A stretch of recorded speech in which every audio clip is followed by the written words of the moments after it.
Bonjour à toutes et à tous et bienvenue à ce webinaire. Donc, on vous propose aujourd'hui de partager les actions que nos invités ont menées dans leurs organisations pour les rendre plus inclusives. Alors, bien entendu, sur une heure, on n'aura pas le temps de tout aborder en profondeur, mais l'idée, c'est de pouvoir s'inspirer de ce qui est fait dans ces organisations pour dupliquer et prendre exemple dans d'autres organisations. Donc, ça, c'est vraiment l'objectif du Grand Prix Diversité et Inclusion.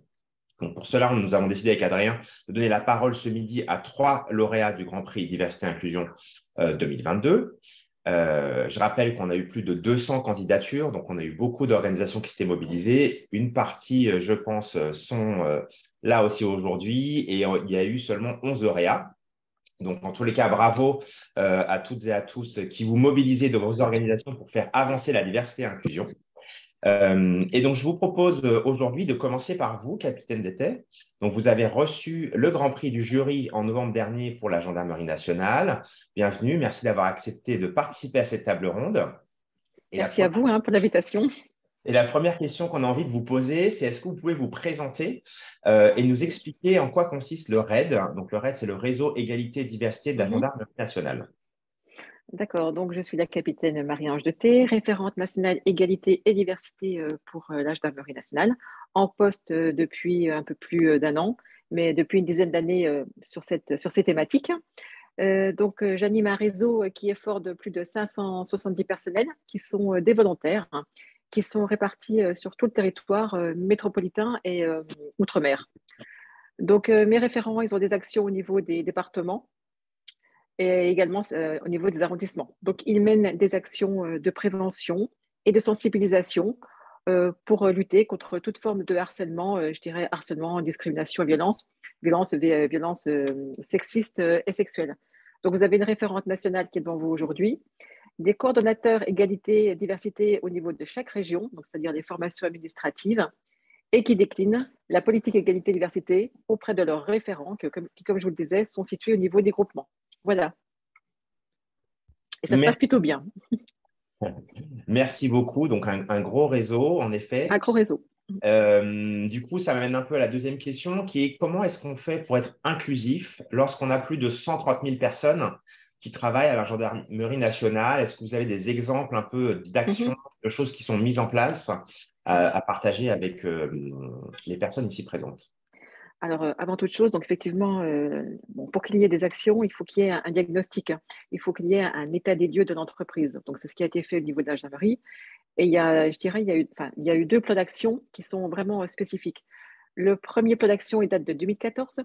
Il est la résultante d'un protocole d'accord qui avait été signé entre les syndicats et la fonction publique, notamment au regard de l'égalité professionnelle femmes-hommes. La gendarmerie, bien sûr, s'inscrivait dans cette thématique, mais de par notre statut militaire, nous ne pouvions pas y adhérer pleinement. C'est pour cela que nous avons fait un plan d'action qui nous était propre. Donc, ce plan d'action, il est consécutif à des groupes de travail.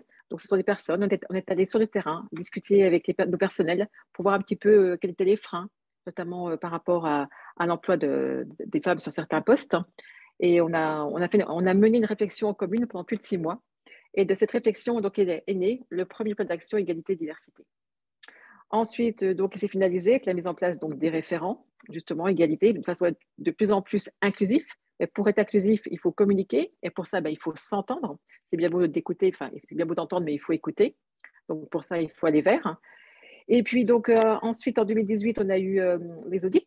Donc, on a candidaté pour les audits égalité et diversité, donc le label AFNOR, que nous avons obtenu, puis renouvelé d'ailleurs en 2022.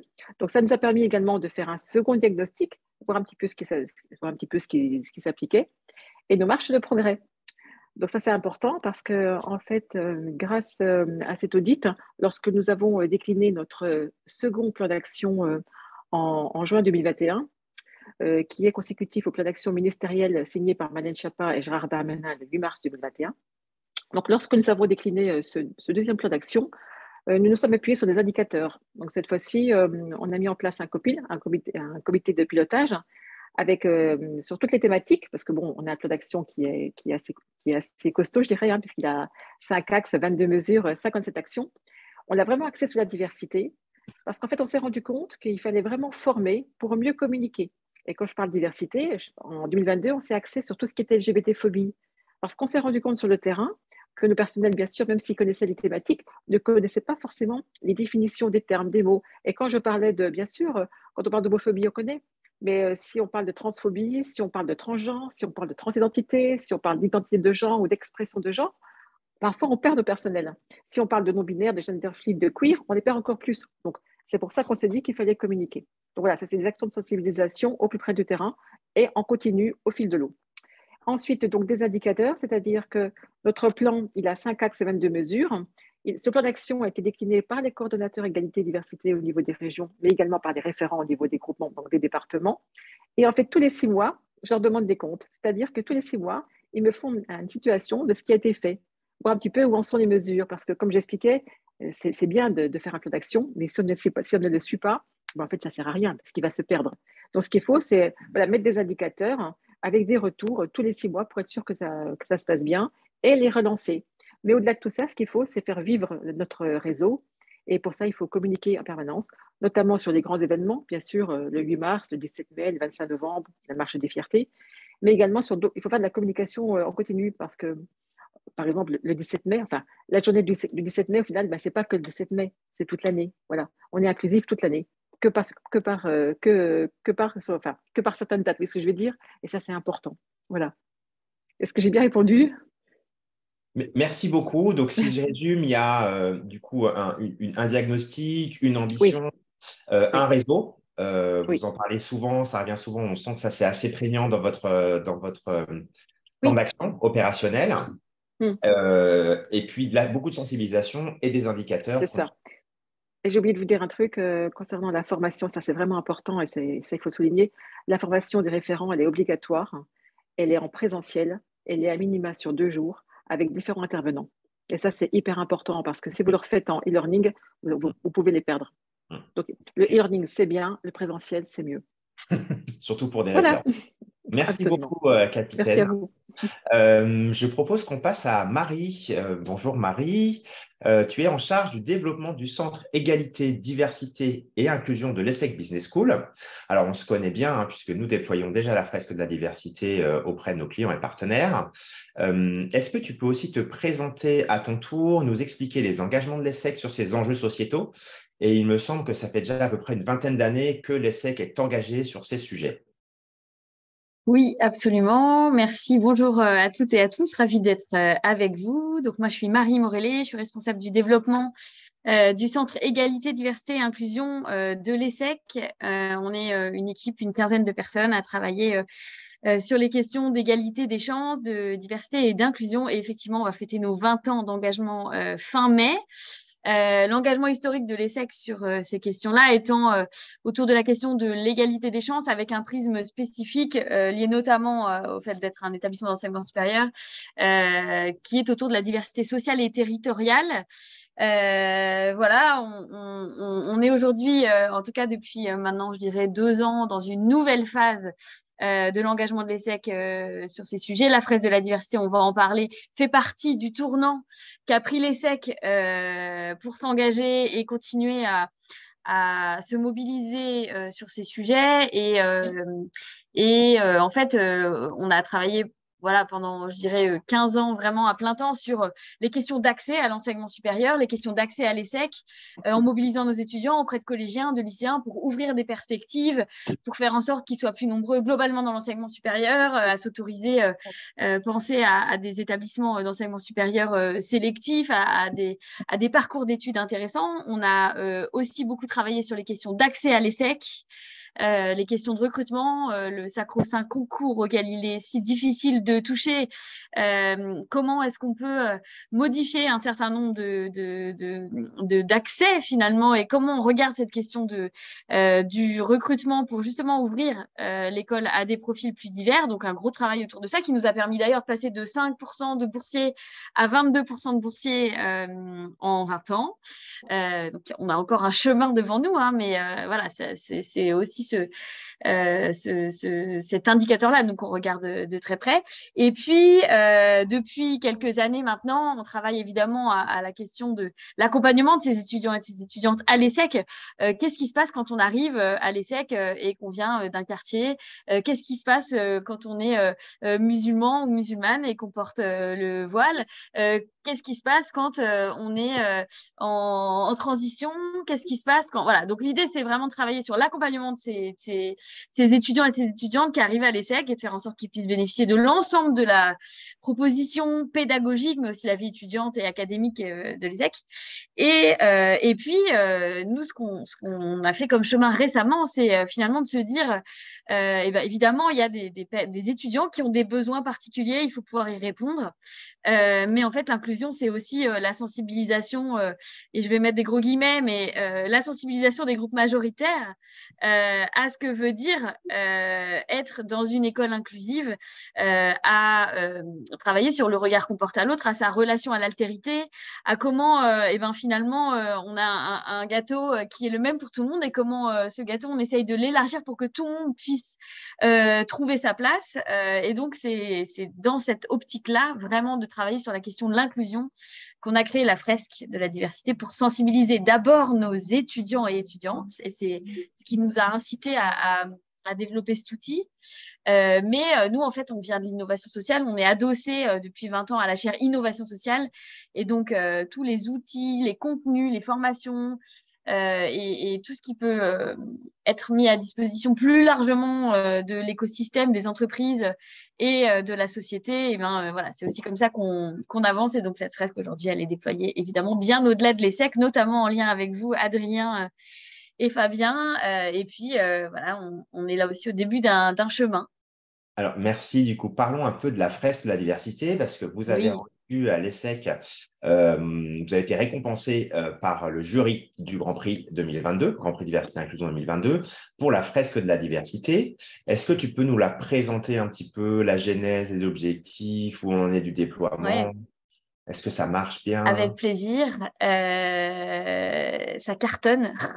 Je pense qu'on peut dire ça. On roule sous les demandes, les retours. Et juste pour vous faire un petit partage, je vais répondre à ta question, Fabien, mais hier, là, on est en train de mobiliser massivement le COMEX, l'ensemble du corps professoral de l'ESSEC, qui est un public particulier avec un vrai attachement à la connaissance, à l'expertise académique. Et voilà, et on a eu hier beaucoup de profs qui ont fait la fresque et qui ont trouvé que c'était un super outil de vulgarisation académique. Et c'est bien comme ça qu'on l'a pensé et que sont pensées une grande partie des fresques. C'est vraiment de la vulgarisation de contenu scientifique. On s'est évidemment inspiré de la fresque du climat et c'est après un grand événement au cours de la fresque du climat à l'ESSEC, on s'est dit qu'il manquait un outil de ce type sur nos sujets. Et donc, la fresque, c'est un atelier en intelligence collective de 3 heures qui est mené par un facilitateur, une facilitatrice qui a été formée pour ça. Et qui embarque avec elle ou avec lui un groupe d'une dizaine de personnes qui, pendant cette demi-journée, va travailler sur la prise de conscience de ce que ça veut dire, prendre des décisions, interagir avec des individus, avec chacun leur singularité, leurs différences, dans des cadres culturels qui sont ceux qu'on a aujourd'hui en France, mais qui sont aussi différents parfois des cadres culturels qu'il y a dans les organisations. Et voilà, donc c'est vraiment en s'appuyant sur ces travaux académiques, constituer une fresque à partir d'un jeu de cartes qui identifie un certain nombre de concepts avec des définitions et des chiffres, et donc essayer de retrouver finalement l'explication macro de d'où viennent les discriminations, quel mécanisme amène à ça, regarder l'ampleur de ce que veut dire aujourd'hui être dans une société qui finalement pâtit d'un système de discrimination qui est systémique, je pense qu'on peut vraiment le dire aujourd'hui, et puis regarder l'après, les conséquences, et qu'est-ce qu'on fait pour essayer d'avancer sur ces sujets, chacun à son échelle, individuellement, au sein des organisations, et puis plus largement dans la société. Donc c'est vraiment un outil, un atelier, un espace qui a pour objectif de sensibiliser, de faire prendre conscience de ces biais, mais aussi globalement de l'ampleur du sujet, avec on n'est pas là pour trouver des solutions, mais il y a quand même cette envie à l'issue de la fresque quasi systématique, l'envie de se mettre en mouvement, de contribuer, de devenir allié de ces sujets, même si on n'est pas concerné directement. C'est aussi un moment qui est rare et qu'on a vraiment envie de préserver comme tel, qui permet un débat apaisé, sécurisé sur ces questions de diversité et inclusion. Et c'est aussi un moment où on met des définitions derrière des termes, ce qui permet aussi, notamment dans le cadre de débats, de parler des vrais sujets avec les vraies définitions et de ce que ça regroupe derrière, en essayant dans un certain nombre de cas aussi, de dépolitiser les choses, puisque c'est un énorme sujet. Voilà, donc on le déploie évidemment auprès de nos étudiants. Donc, c'est la grosse mécanique de la rentrée chaque année. Dans l'enseignement supérieur, et on sait bien à quel point ce qui se passe au sein des établissements supérieurs est propice à une très forte sensibilisation sur la question des discriminations. Et puis en entreprise, bien sûr, en proposant à la fois des ateliers de sensibilisation et puis pour les entreprises qui ont envie de déployer l'outil, de pouvoir former des animateurs et des animatrices. Voilà où on en est. On forme à la fois des indépendants comme vous, Adrien, Fabien, à l'animation de fresques auprès des clients et on forme donc en interne au sein des organisations. Et là, on est sensiblement à 8000 personnes qui a vécu la fresque dans l'année et demie qui vient de s'écouler, parce que ça fait 1 an et demi à peu près que c'est déployé. Alors même que j'ai vu ce matin que la fresque du climat annonçait aujourd'hui le million de personnes sensibilisées via la fresque du climat. Et donc, peut-être souhaitons-nous d'avoir la même destinée. C'est ce qu'on vous... Voilà, pour moi. Alors, merci beaucoup. C'est vrai que c'est un outil qu'on utilise très souvent et on vous invite, voilà, si vous le souhaitez, à déployer la fresque dans les organisations. C'est, on dit souvent avec Adrien, à date, l'outil qu'on trouve le plus impactant qui existe pour une prise de conscience efficace et rapide sur les enjeux de diversité et inclusion en entreprise. Donc, ça permet de prendre conscience des privilèges, des discriminations, il y a des mises en situation. Donc c'est un vrai outil de vulgarisation et de prise de conscience très, très efficace. Donc, merci Marie. Avec Je plaisir. propose maintenant de passer à Laurence. Bonjour. Bonjour Laurence, merci beaucoup d'être avec nous ce matin. Donc, je rappelle que tu es la diversité et égalité des chances pour le groupe La Poste. Oui. Et tu peux également te présenter et partager avec nous un petit peu la stratégie, la feuille de route du groupe sur les sujets de diversité et inclusion.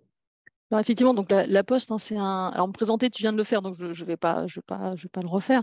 Mais voilà, donc ça fait 6 ans que je suis directrice diversité et égalité des chances. Voilà, donc et avant j'étais directrice RSE, donc il y avait quand même du sens et du lien. La Poste est un employeur qui aujourd'hui est responsable et inclusif. On est présent partout. On a des missions de service public et c'est vrai que de par nos activités, de par notre taille, de par notre présence territoriale, on est le reflet de la société. Nous, on dit toujours que la Poste, c'est une petite France et ce qui se passe dans la société se passe à la Poste et ce qui se passe à la Poste se passe aussi dans la société. On a aujourd'hui dans la Poste maison mère 180 000 collaborateurs et dans le groupe La Poste, on est 260 000. Donc voilà, donc on est quand même assez conséquent et on a vraiment une politique qui est tournée vers l'inclusion, la diversité et l'insertion. Et ça fait depuis les années, on va dire 95-2000, qu'on travaille sur ces sujets. Nos premiers accords handicap, ils datent de 97, le premier accord égalité dans les années 2000. Voilà, donc c'est vraiment un sujet qui nous tient à cœur depuis longtemps. Et là, on a sorti récemment notre politique diversité-inclusion. Alors, on avait des choses, mais là, on l'a vraiment formalisé. On s'est engagé sur quatre axes. Le premier, c'est assurer l'égalité des chances pour tous et toutes tout au long de la carrière et dans tous les niveaux de l'entreprise. C'est vraiment quelque chose qui est très important pour la Poste, l'égalité des chances. Alors, on parle de diversité, on parle d'inclusion, mais l'égalité des chances, c'est vraiment une valeur qui est, on va dire, fondatrice de la Poste. Le deuxième engagement, c'est promouvoir un management plus inclusif des talents. Ça, c'est vraiment quelque chose qui est très important. Le troisième, c'est lutter contre les stéréotypes, bien sûr, et créer un cadre qui est favorable pour l'expression de toutes les contributions de tous les postiers, quelle que soit leur, moi je dis spécificité quand je parle d'âge, de sexe, d'orientation sexuelle, parce que différent, je trouve ça, j'aime pas. Voilà, donc spécificité. Et puis, c'est aussi accompagner tous les postiers dans la lutte contre les situations de harcèlement et de violence, aussi bien en interne si elles existent qu'à l'externe. Donc, on a un vrai gros plan de lutte et de prévention contre le sexisme et contre les violences familiales. C'est vraiment un axe très, très fort chez nous parce qu'on a 90 000 postières Alors bien sûr, il y a aussi des hommes qui sont victimes de harcèlement et de violences familiales, mais voilà, c'est majoritairement quand même des femmes et on veut les protéger. Et quand vous savez qu'une femme sur 10 potentiellement peut être victime de violences familiales, ben, voilà, nous on a 90 000 femmes, donc on est à leur écoute. Et on a aussi pour nos collaborateurs et collaboratrices, on a aussi un numéro d'écoute psychologique et des dispositifs leur permettant d'être à l'abri. Et si on regarde, si je vous dresse rapidement le portrait de la Poste, aujourd'hui à la Poste, on n'a pas d'écart salarial entre les hommes et les femmes, on n'a pas de différence de promotion ni de formation entre les hommes et les femmes, on n'a pas de différence d'augmentation entre les hommes et les femmes, et on est le premier employeur de travailleurs handicapés, de seniors, de jeunes en alternance et d'aidants familiaux. Donc voilà, tout ça pour une petite entreprise de 180 000 personnes. Donc c'est plutôt des sujets qui nous tiennent à cœur. Merci beaucoup, Laurence, pour ces précisions. Alors, la Poste a été récompensée sur le Grand Prix 2022 pour sa politique aidant. Ouais. Alors, quand on sait que la France compte en effet plus de 9 millions d'aidants, c'est un véritable enjeu de société. La question qu'on aimerait te poser, c'est est-ce que tu peux nous expliquer comment est-ce que vous adressez cet enjeu et finalement pourquoi c'est important pour l'entreprise de traiter ce sujet? Effectivement, déjà, je voulais vous remercier parce que c'était une surprise et une très, très belle surprise parce que c'est une politique qu'on mène depuis maintenant les années 2015. Voilà, donc on s'est penché sur la question et c'était une direction, la DRH Group, qui s'occupe de tout ce qui était activité sociale, qui a œuvré là-dedans. Donc on a d'abord on a regardé quelle était la composition de nos collaborateurs. Donc, comme je vous le disais, on a 53% de femmes.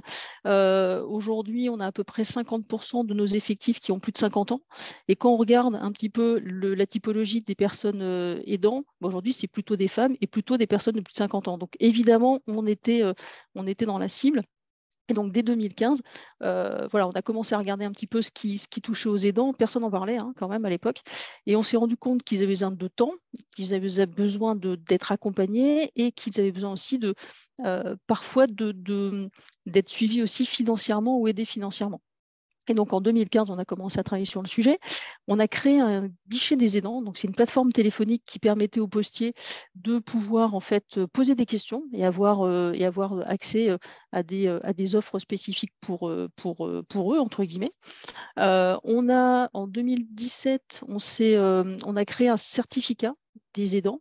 Donc, c'est un certificat qui est postalo-postal, qui n'a aucune valeur à l'extérieur, mais qui permet de qualifier le statut d'aidant à la Poste. Aujourd'hui, on en a 5160 qui ont un certificat d'aidant, donc c'est quand même colossal. Je pense qu'on a encore de la marge, mais en tout cas, on a déjà réussi à embarquer ces gens-là et à les aider.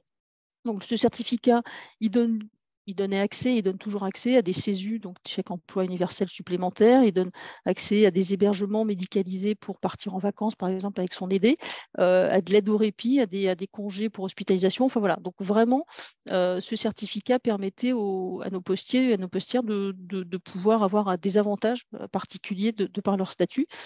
Et on a voulu aller plus loin en 2018. Donc, on a signé un accord avec les organisations syndicales et dans cet accord, il y a deux grandes catégories d'actions, on va dire ça comme ça. Une première catégorie, c'est tout ce qui est comment accompagner dans son quotidien le postier, donc dans l'organisation de son temps de travail. Donc, on demande que le manager puisse adapter les conditions de travail et éventuellement les horaires de travail de ses collaborateurs. Comme vous savez, de temps en temps, quand vous êtes parent d'enfants handicapés, si vous avez le transport adapté qui arrive à 9h du matin et qu'il est dans les bouchons, en fait, vous ne serez jamais à 9h au travail, voilà, ou à 9h30. Donc, c'est aussi faciliter un peu l'organisation de temps de travail. C'est œuvrer pour tout ce qui est télétravail. Donc, on a augmenté jusqu'à 25 jours de télétravail flottant quand on est aidant et on peut être jusqu'à 3 jours par semaine aussi en télétravail. On a donné et on donne 3 jours de congés supplémentaires par an pour accompagner son aidé, soit des rendez-vous administratifs, soit des rendez-vous médicaux. Et ça, c'est très, très utilisé parce qu'on se rend compte qu'ils ont besoin de temps, encore une fois. On a également mis un point sur la mobilité géographique.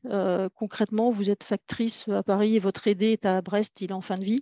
Et en fait, vous pouvez être muté pendant le temps de l'accompagnement de la fin de vie de votre aidé près de son domicile. Donc, vous pouvez être muté à Brest.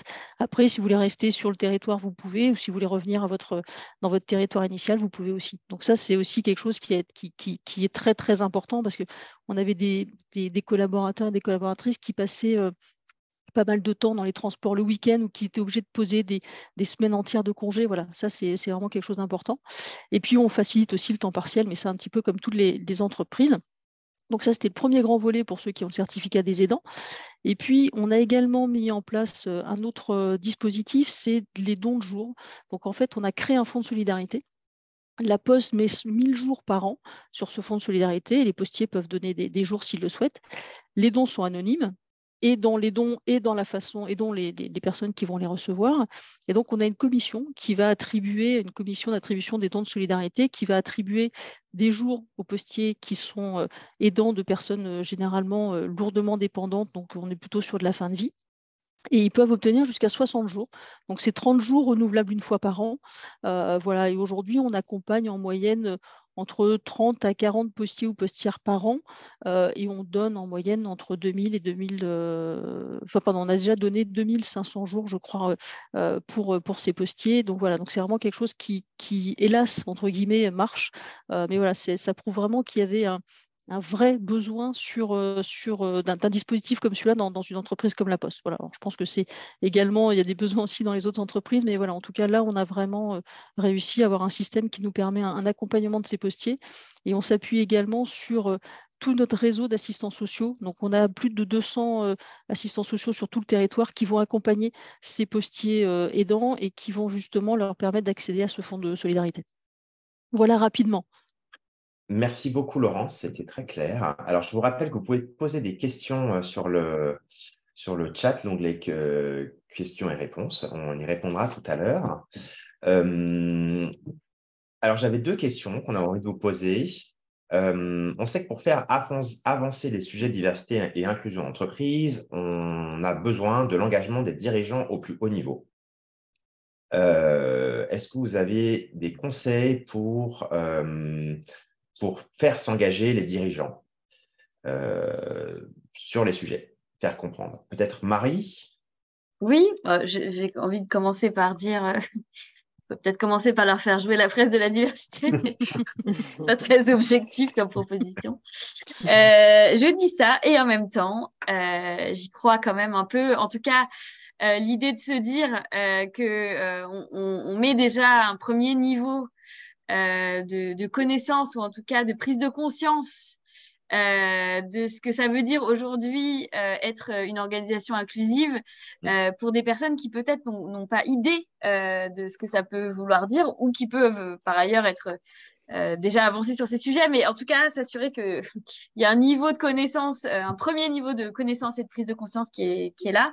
Si je prends l'exemple de l'ESSEC, ce qui a été déterminant, c'est la preuve par l'exemple que il est possible de faire avancer les choses. Et nous, on a commencé vraiment par pragmatisme en tant que, on va dire, militant des questions égalité des chances depuis 20 ans.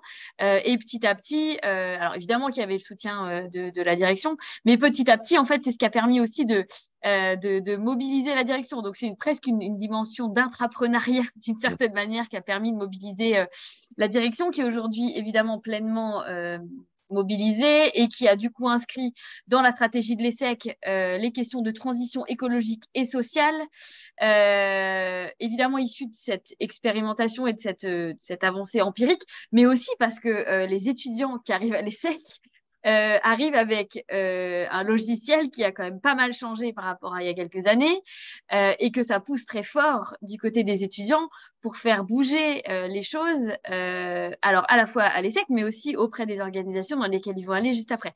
Donc nous, on est à la fois en fait au milieu de ces envies et de cette société qui bouge, c'est-à-dire à la fois les étudiants qui arrivent avec des envies effectivement de faire bouger les choses et notre responsabilité en tant qu'organisme de formation, qu'école, de les outiller pour pouvoir continuer à porter ces messages auprès des entreprises et aussi répondre aux besoins des entreprises, qui est de plus en plus d'avoir aussi des salariés qui vont être mobilisés sur un certain nombre de sujets. Donc voilà, donc c'est à la fois, je dirais qu'on s'est appuyé sur vraiment des actions concrètes. On l'a fait inscrire dans la stratégie de l'ESSEC. Et puis après, on a décliné cette transition écologique et sociale. Et chez nous, ça va vraiment de pair. en plan d'action très concret. Et en ce moment même, je vous parle, je suis extrait d'un grand séminaire diversité inclusion avec le COMEX, l'ensemble des profs, les alumni, l'ensemble de l'écosystème, pour justement projeter l'école dans un univers inclusif, enfin, en tout cas dans vraiment une projection à 10 ans là, de où on va et qu'est-ce qu'on a envie sur quoi on veut accélérer, etc. Et voilà. Et je voudrais vous partager juste, pardon, mais on a commencé ce séminaire en été 60 par juste un tour de singularité. Et donc, on a commencé par chacun à une balle fictive en disant, moi, ma singularité, c'est. Et on a fait passer ça. Et ça a pris 10 minutes et c'était incroyable. On n'aurait jamais fait ça à l'ESSEC il y a quelques années. Et on se dit, mais ça, il faut que ça soit à chaque début de regroupement, parce que ça a permis aux personnes d'exprimer un certain nombre de choses et ça a instantanément créé du lien entre les gens, alors même qu'ils étaient en train d'affirmer des singularités qui n'avaient rien à voir les unes avec les autres. Et donc là, on est en train de réfléchir à comment on change de culture. Et c'est ça dont on parle, c'est comment on change la culture d'une organisation pour aller vers une organisation inclusive. Voilà, donc c'est passionnant. Et le COMEX est mobilisé beaucoup là-dessus, voilà, avec à la fois des injonctions et des envies de répondre clairement aux enjeux actuels amenés par les étudiants et par les entreprises. Merci beaucoup, Marie. On aime beaucoup ces histoires aussi. Et c'est vrai qu'on voit beaucoup dans tous ces sujets des gens qui livrent et parce qu'on parle de vraies histoires, de vraies personnes, de la vraie vie, au-delà de mots un peu capsules. Donc, merci pour ce partage. Laurence, peut-être comment ça s'est passé ou ça passe peut-être encore à la Poste pour embarquer la direction et faire avancer cette mini-France qu'est le groupe La Poste. Bah, effectivement, comme tu le dis, nous, on porte ça quand même dans notre ADN. Alors, ça peut parfois être galvaudé, ce genre de terme, mais nous, La Poste, c'est vraiment une réalité. La Poste était le premier employeur de femmes en 1914 pendant la guerre, parce qu'il n'y avait plus d'hommes. Donc, on a donné l'accès aux femmes à l'emploi. On est vraiment précurseur sur certains sujets, typiquement sur les aidants, on était vraiment précurseur. Et on se rend compte, puisqu'on va être aussi un peu pragmatique et dans le monde de l'entreprise, aujourd'hui, la diversité et l'inclusion fait partie de la RSE, de la responsabilité sociétale de l'entreprise. Ça fait partie de ce que notent les agences de notation extra-financière et de plus en plus, c'est-à-dire qu'avant on était plutôt noté sur le financier, maintenant on est également jugé et par nos clients et par nos fournisseurs et par nos prestataires et par la société civile et donc toutes les parties prenantes, on est jugé sur nos notations extra-financières et va découler de cette notation notre performance aussi, notre image, notre capacité à recruter, parce qu'on dit aujourd'hui qu'on a beaucoup de mal dans les entreprises à recruter. Vous regardez la télévision, toutes les entreprises vous font maintenant dans les publicités, vous disent venez chez nous, venez chez nous. Voilà, il y a un vrai sujet là-dessus. Et quand vous êtes une vraie marque et une vraie entreprise finalement responsable, c'est que vous avez réussi à embarquer votre COMEX. Moi, je vous engage à écouter de temps en temps ce que dit mon patron qui s'appelle Philippe Val et c'est hyper intéressant. Il est vraiment dans ces sujets-là et il est vraiment dans la capacité à fédérer. Et puis, on arrive aussi à embarquer parce qu'aujourd'hui, c'est vraiment un sujet de société. Vous ouvrez n'importe quel télé, journal, page web, on parle de diversité, on parle d'inclusion, on parle de spécificité sur tel et tel niveau.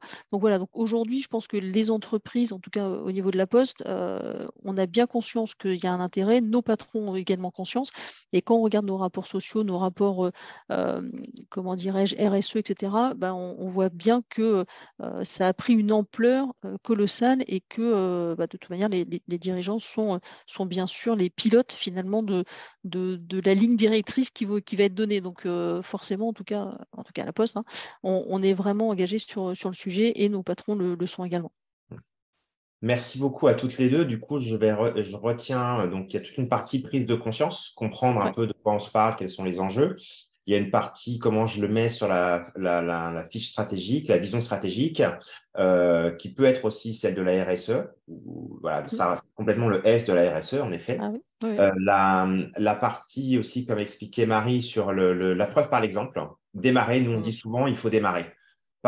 Finalement, peu importe la taille, l'échelle, mais se lancer, c'est déjà avancer, ça va déjà faire quelque chose.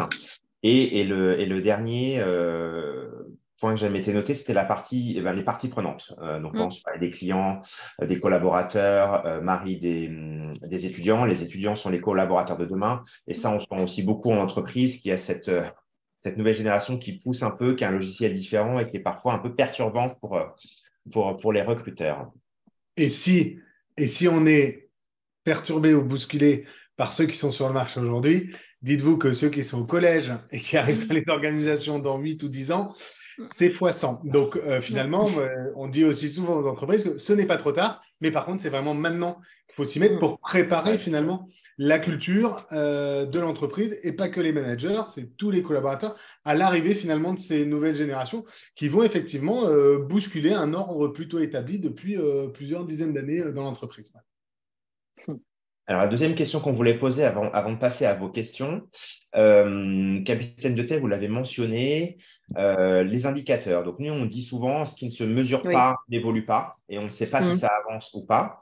Et une des questions qu'on a souvent aussi en entreprise, c'est finalement quel type d'indicateur on peut mettre en place pour piloter ces actions diversité et inclusion dans les organisations. Est-ce que, capitaine de thé, vous pourriez nous partager un peu ce qui est fait à la Gendarmerie nationale?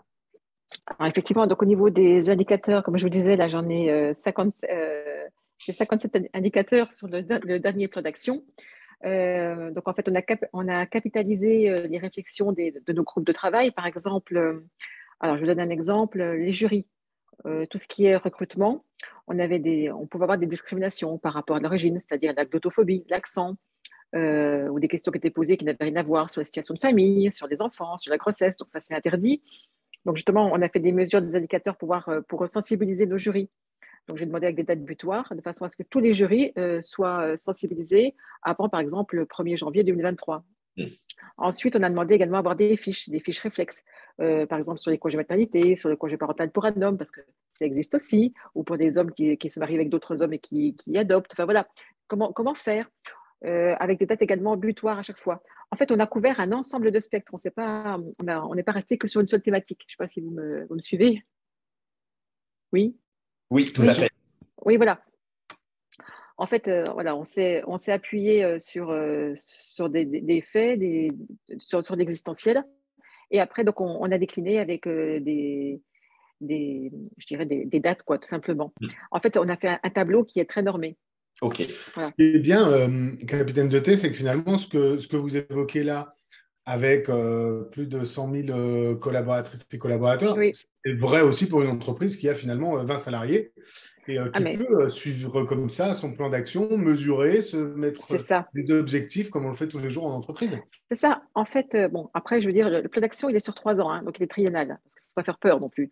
Donc, en fait, le plan d'action, donc, il a été décliné, comme je vous expliquais, au niveau des groupements, au niveau des régions et des groupements. Chacun prend ses mesures, le but étant sur 3 ans de tout décliner. Mais en leur donnant des dates butoirs, ça leur permet à eux un petit peu d'évoluer, de voir ce qu'ils peuvent faire et ce qu'ils ne peuvent pas faire, et de me faire remonter justement ce qu'ils ne peuvent pas faire pour qu'on trouve ensemble des solutions. Et tout à l'heure, je rejoins effectivement Marie sur l'imprégnation, entre guillemets, de nos grands chefs. Au départ, il faut quand même bien que le plan d'action soit signé par notre chef, voilà, pour bien montrer également qu'il est le meneur. Hein. Et ça, c'est hyper important. Voilà. Ouais, on dit, nous, en entreprise, sur ces sujets-là, il y a besoin de vraie sincérité, de réelle sincérité. Mais c'est ça. Pour y aller. Absolument. Et la direction doit avoir cette sincérité Mais c'est pour ça. que ça fonctionne. Et vous voyez, par exemple, au niveau des indicateurs, on demandait à ce qu'on s'assure que tous les personnels soient bien sensibilisés avec des codes savoir et des inscriptions en base, hein, pour vous dire à quel point on va les suivre. Hein. Mais au niveau des personnes sensibilisées, tout le monde est sensibilisé, c'est-à-dire du gendarme adjoint au général.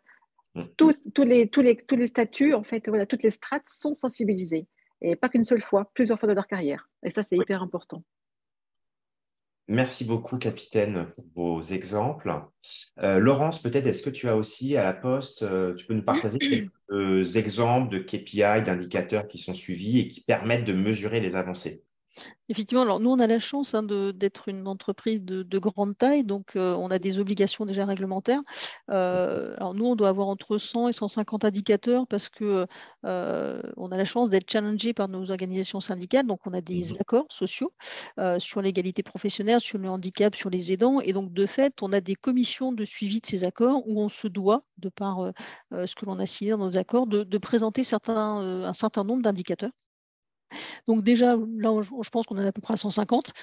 Et après, on a également des obligations légales avec tout ce qui est l'index égalité pro, le rapport de situation comparée, ce genre de choses, tout ce qui est taux d'emploi des personnes en situation de handicap, voilà, donc pas mal de choses. Et en plus de tout ça, on a des baromètres, on a un baromètre d'engagement où on va chercher effectivement à aller voir tous nos collaborateurs, savoir comment ils sont dans l'entreprise, s'ils estiment qu'on parle assez bien de la diversité, s'ils sont d'accord avec ce que l'on dit sur la diversité. Et puis après, on a des formations, bien évidemment, en lien avec la diversité et l'inclusion. Et là, on suit, puisqu'on a des formations qui sont obligatoires pour nos managers et notre filière RH. On a 20 000 managers et 5 000 personnes à la filière RH. Donc, on a encore une fois là aussi des indicateurs pour être sûr et s'assurer en fait qu'ils ont bien suivi les formations obligatoires sur le handicap, sur la diversité, sur l'égalité professionnelle, sur le sexisme. Voilà, donc on a pas mal d'indicateurs. Ça paraît peut-être beaucoup quand on le dit en 30 secondes, mais c'est vraiment, voilà, c'est assez, c'est pas facile à gérer, mais en tout cas, voilà, on a des bons suivis et on a une bonne vision finalement de ce qui est fait. Merci Laurence. Merci beaucoup Laurence. Je pense que tu as répondu du coup à la question que Florence Dawson vient de parler sur effectivement des exemples d'indicateurs qui permettent de mesurer finalement la sincérité des dirigeants, si tant est qu'on puisse la mesurer. Mais je crois que ça parle et sur ces sujets-là, autant peut-être sur les engagements environnementaux, on peut prendre des engagements et peut-être manquer de sincérité. Autant là, on touche tellement finalement à l'humain et au quotidien de chacun dans ce qu'il est au plus profond que la sincérité, finalement, on ne peut pas trop mentir sur ces sujets. Alors, il y a une autre question de Florence. Pour toi, Laurence, elle demande, Florence, combien les postiers ont-ils donné de jours dans ce fonds de solidarité à mettre en rapport avec les 1000 jours qui sont donnés par la Poste? Est-ce que tu as cette information? Est-ce que tu peux évidemment… Oui, bien sûr. Oui. En moyenne, les postiers, ils donnent entre… la meilleure année, ils ont donné 680 jours, je crois, un truc comme ça. Et la moins bonne, on est autour de 450, 500. Donc, en moyenne, ils donnent, on va dire, entre 500 et 600 jours par an. Voilà. Après, on ne fait pas beaucoup de communication pour qu'ils en donnent non plus, parce qu'aujourd'hui, les 1000 jours de la Poste suffisent à garantir le fonds de roulement, on va dire. En fait, c'est vraiment la première année, on avait fait de la communication, et là, je crois qu'il y avait 800 postiers qui avaient donné des jours. Voilà. Mais sinon, on est sur plutôt du 500-600 postiers qui donnent. Ok, merci beaucoup. Une autre question dans le chat de Valérie Allouin. Donc, bonjour Laurence, La Poste étant une petite France, comment fait le groupe pour irriguer, influer sur la société avec tout ce qu'il met en place en interne? Quel est finalement là, pour le coup, vraiment l'impact sociétal quand on a la taille d'une entreprise comme La Poste? Typiquement, si on prend le sujet des aidants, parce que c'est vraiment ça c'est là où on a été primé, donc je vais prendre cet exemple-là, mais je pourrais faire la même chose sur, par exemple, le handicap ou l'égalité professionnelle. On a aujourd'hui des choses qui sont faites en interne, donc on a des expertises aussi qui sont développées en interne, et on s'appuie sur ces expertises-là pour pouvoir éventuellement faire des offres. Et donc, typiquement, on a des offres qui s'appellent Veiller sur mes parents, où on va aller voir des personnes plutôt âgées qui sont éloignés de leur famille. On va aller les voir tous les jours, savoir si ça va bien, etc. Envoyer le petit SMS qui va bien au fils ou à la fille qui nous a demandé de passer. Voilà, donc on essaye aussi de voir s'il y a des offres finalement qui peuvent correspondre aux attentes de la société. Et comme le facteur, c'est avec, alors peut-être les gendarmes aussi, mais en tout cas avec la police, c'est les seuls agents assermentés. On prête serment quand on entre à la Poste, serment de garantir l'intégrité, et parce qu'on a des colis, on a des courriers, on a des mandats parfois aussi, donc on a de l'argent. Donc on prête serment et donc on est capable aussi d'aller chez les gens et les aider. Et on est aussi en train de réfléchir sur tout ce qui est numérique, parce qu'aujourd'hui, nous, on est plutôt bon et on a formé tous nos postiers au numérique parce que c'est les outils d'aujourd'hui, j'allais dire de demain, c'est les outils d'hier et d'aujourd'hui. Et donc, on est aussi en train de voir, par exemple, pour aller acculturer partout en France les personnes un peu éloignées du numérique sur ces outils-là, parce que parfois, c'est un peu complexe pour des personnes qui n'ont pas forcément suivi un peu toutes les avancées technologiques. Donc, on essaye effectivement de s'enrichir et de mettre à profit finalement ce que nous, on fait chez nous en interne, parce que nos postiers, encore une fois, ils ont 50 ans, plus de 50 ans à 50%. Donc voilà, mais certains n'étaient pas forcément super à l'aise avec le numérique. Voilà. Donc là, on fait quelque chose chez nous et on essaye de voir après si ça peut aider la société. Voilà, deux exemples. Merci beaucoup. Merci, Laurence. Une question pour toi, Marie, sur le déploiement de la fresque. Est-ce que la fresque est déployée à l'étranger? Est-ce que c'est en projet? Est-ce que c'est déjà le cas? Alors, c'est un gros sujet puisque à la fois, il y a des mécanismes communs qui peuvent mener aux discriminations et la question des biais, on sait bien, elle est culturelle, mais elle est quand même commune à différents cadres culturels. En revanche, il y a plein de choses qui peuvent changer. Donc, on est en pleine réflexion. Alors, la fresque a été traduite en anglais, je dirais, pour pouvoir être déployée en France auprès de personnes qui sont de nationalité étrangère. Je pense par exemple à nos 40% d'étudiants étrangers à l'ESSEC. On l'a traduite et un peu ajustée, mais relativement peu finalement. La question qui nous est posée aujourd'hui et à laquelle il va falloir qu'on réponde prochainement, c'est on a formé de très nombreuses personnes, par exemple chez Engie, pour être formateurs aux États-Unis, au Chili, aux Émirats arabes, en Inde. Comment est-ce qu'on peut leur proposer aujourd'hui un outil qui va être en adéquation avec les contextes culturels? Donc voilà, jusqu'où on va, comment on adresse ce sujet? Est-ce qu'il est possible d'avoir un outil qui est finalement acculturel et qu'on puisse ensuite customiser avec des chiffres et des animations locales? C'est toutes ces questions-là. Donc, il y a une version anglaise qui existe, qui fonctionne honnêtement dans un contexte multiculturel. Par exemple, des entreprises françaises qui ont des collaborateurs étrangers en France, ça marche bien. Une animation en anglais. Voilà. Et ensuite, il va y avoir cette question de l'ajustement. Donc là, c'est plutôt des filiales d'entreprises françaises à l'étranger. Et aujourd'hui, elle a été traduite et adaptée et en train d'être déployée à une échelle, on va dire, en termes d'expérimentation en Espagne. Voilà, donc pour l'instant, on en est là. On avance pas à pas. Mais c'est évidemment un sujet qui nous mobilise et qui va nous mobiliser dans les prochains mois. Merci Marie.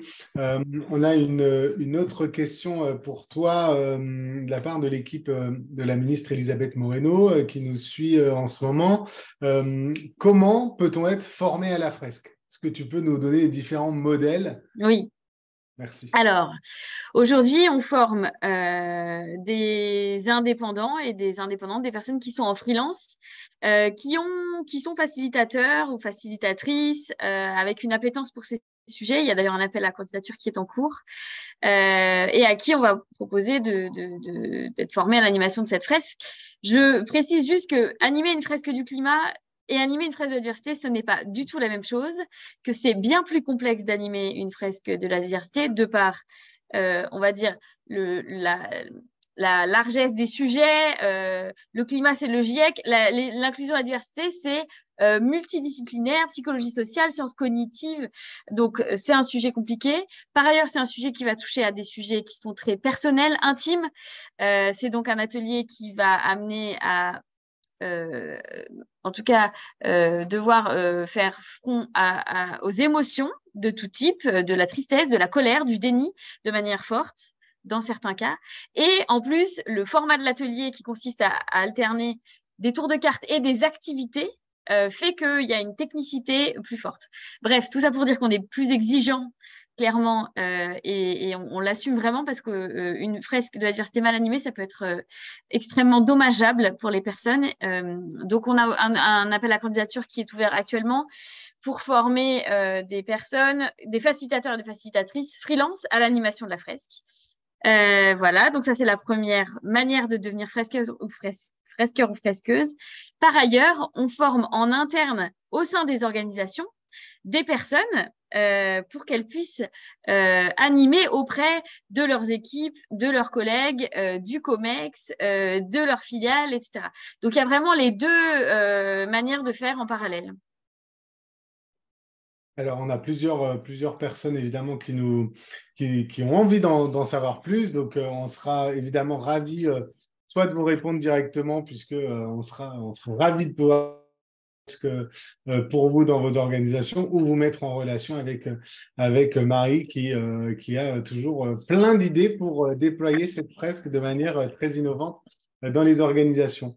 Un mot aussi sur peut-être on a Stéphane Sergenté qui nous dit: pouvez-vous exprimer une difficulté rencontrée et un levier pour la surmonter, cette difficulté, avant peut-être de conclure avec positif sur un conseil que vous donneriez, là peut-être partager une difficulté. Est-ce que l'une ou plusieurs d'entre vous souhaitent partager ça?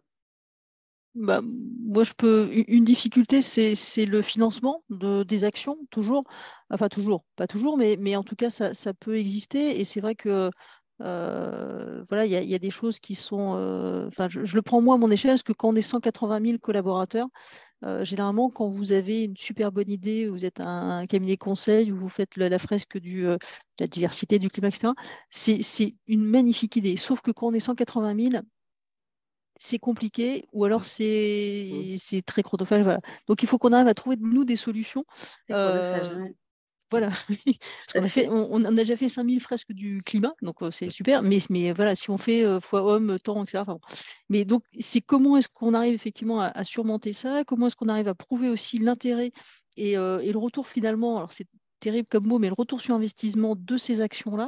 Et voilà, donc en tout cas, pour des entreprises qui sont assez grandes comme La Poste, je pense que c'est un des vrais sujets. Et comment on le surmonte? Ben, encore une fois, c'est retour sur investissement, c'est en faisant des benchmarks, en allant prouver que telle et telle action a un vrai impact sur l'entreprise, va faire bouger les lignes. Voilà, donc c'est un peu plus peut-être de conviction, mais généralement on y arrive. Donc voilà. C'est Laurence. Moi, je Merci. dirais aussi que ce qu'il faut, oui, je dirais également ce qu'il faut, c'est faire adhérer tout le monde. Et c'est pas toujours facile, parce que parfois il y a des problèmes, je dirais, générationnels. Et des personnes vous diront, mais à quoi ça sert? Enfin, on le sait déjà, voilà, une tendance, un effet de mode, enfin voilà. Et ça, c'est important justement d'aller vers ces personnes pour leur expliquer que non, ce n'est pas une tendance, ce n'est pas un effet de mode. C'est l'évolution, c'est les codes sociaux et qu'il faut suivre et qu'il faut vraiment s'y intéresser parce que ça fait partie de nous, quoi, tout simplement. Mais c'est pour ça que je dis qu'il faut vraiment communiquer et aller vers. Hein. Parce qu'il y a des personnes voilà, qui n'osent pas ou qui ne comprennent pas ou qui disent que c'est pas de leur temps ou c'est plus de leur temps. Mais si, c'est du temps de tout le monde.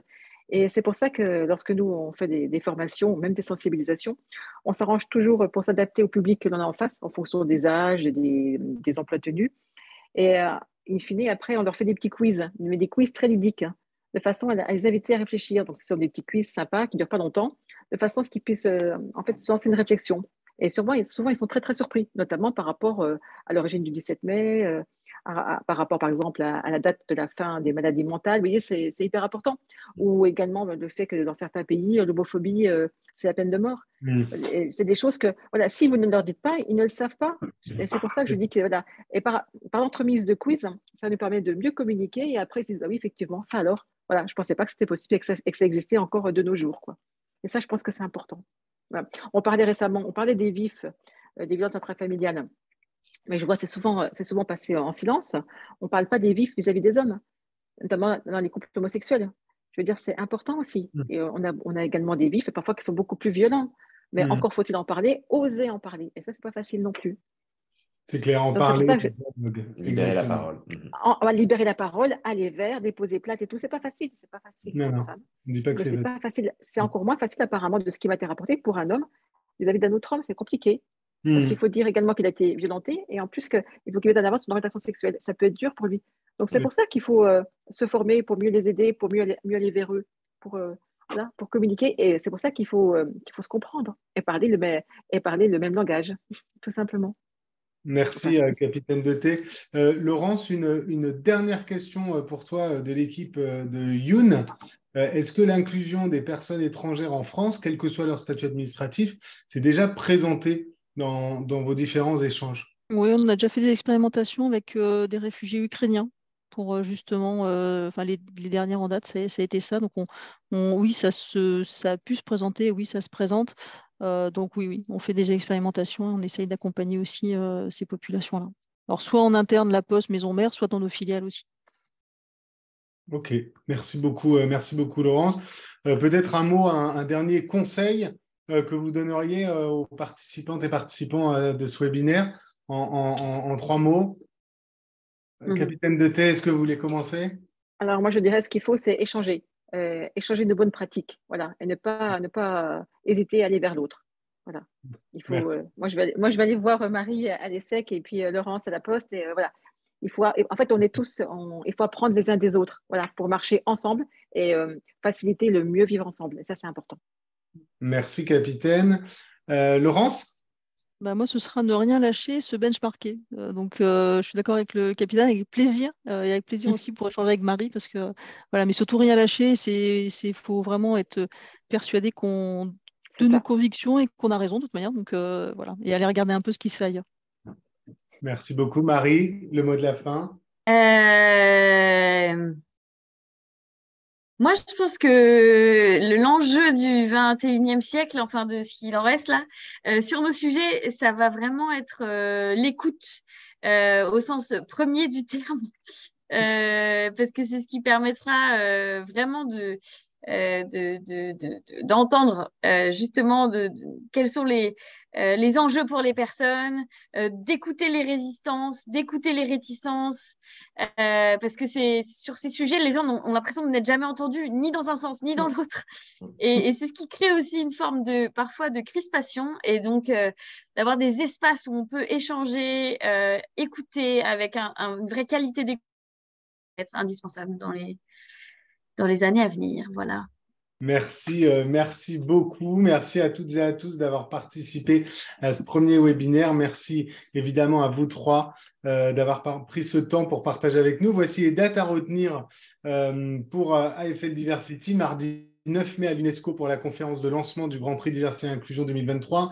Le 17 mai, c'est l'ouverture des candidatures. Et puis la cérémonie annuelle qui aura lieu le 7 novembre avec une table ronde, puis la cérémonie chez TF1, tout ça sous le haut patronage de la ministre de l'Égalité des chances. Donc, n'hésitez pas à vous abonner à notre page LinkedIn si ce n'est pas encore fait à AFL Diversity et suivre nos actualités, à nous contacter si vous avez besoin de nous.